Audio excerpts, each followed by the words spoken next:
పచ్చి పులుసు తాగిన, పచ్చి గడ్డి లాంటి ఆకుకూరలు తిన్నా, పెరుగు తీసుకున్నా, పాలు తాగి పడుకున్నా, నాన్ వెజ్ వద్దని వెజిటేబుల్ మాత్రమే వండుకొని తిన్నా, పచ్చిమిర్చితో మంట మరీ ఎక్కువ అవుతుందని మిరియాలతో వండుకొని రెండు తిన్నా మంటెందుకో తగ్గట్లేదని చప్పడి పథ్యం చేసిన, ముడ్డి మంటలో ఏ మార్పు లేదని, రోజు మోషన్స్ వెళ్ళి వచ్చాక తెగ మండిపోతుందని రోజు బాధపడుతూ ఉన్నారా? అయితే ఈ వీడియో మీకోసమే.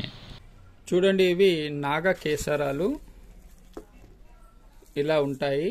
ఇవి అంటే ఈ నాగ కేసరాలకు ఆయుర్వేదంలో ఒక ప్రత్యేక స్థానం అనేది ఉంది. ఇది అనేక రకాల వ్యాధుల్ని ఎంతో సులువుగా తగ్గిస్తుంది.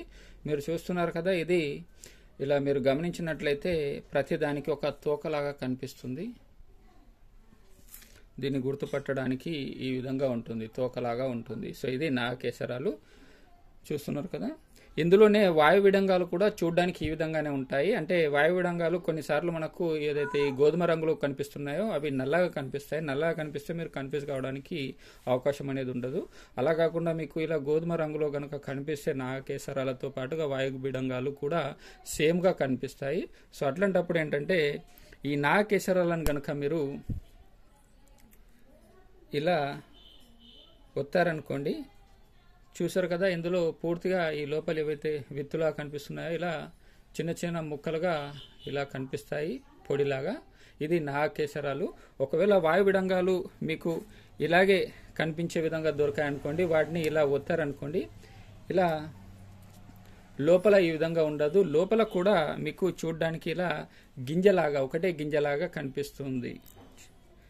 ఇలా మీరు చూసారంటే ఒకటే గింజలాగా కనిపిస్తుంది దీన్ని ఒత్తినప్పుడు. వాయు విడంగాల్లో చూసినట్లయితే, నాగకేసరాల్లో అయితే పూర్తి అందులో నుండి ఇలా తుక్కులాగా రాలుతుంది. వాయు విడంగాల్లో ఒత్తినప్పుడు గింజ మాత్రమే ఒక గింజలాగా ఉంటుంది.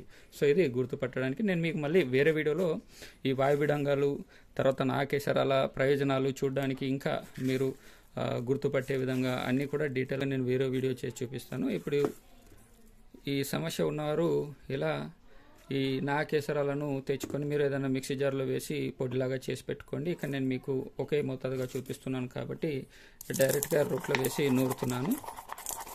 మీరు మిక్సీ జార్లో వేసి గ్రైండ్ చేసి ఏదైనా గాసీసాలో పొడిని భద్రంగా పెట్టుకోండి. చూడండి, ఇలా మీరు ఒక పావు టీ స్పూన్ మోతాదు ఈ నాగకేసరాల చూర్ణాన్ని తీసుకుంటే ఇందులోకి కాస్తంత పాత బెల్లం, చూస్తున్నారు కదా, పాత బెల్లాన్ని తీసుకొని ఈ నాగకేసరాల చూర్ణంలో పాత బెల్లాన్ని కలిపి కాస్తంత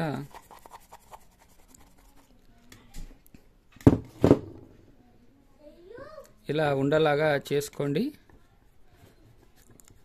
ఈ నాగకేసరాలను ఇలా కాస్త బెల్లంతో కలిపి ఉండలాగా చేసుకొని రోజు 2 సార్లు తీసుకున్నారంటే నేను మీకు ఇందాక చెప్పినట్టుగా అన్ని రకాల సమస్యలు పూర్తిగా తగ్గిపోవడం అనేది జరుగుతుంది. సో మరిన్ని ఇంకా ఇట్లాంటి వీడియోస్ కోసం మీరు కనుక ఇప్పటివరకు నా ఛానల్ని సబ్స్క్రైబ్ చేసుకున్నట్లయితే ఖచ్చితంగా సబ్స్క్రైబ్ చేసుకోండి.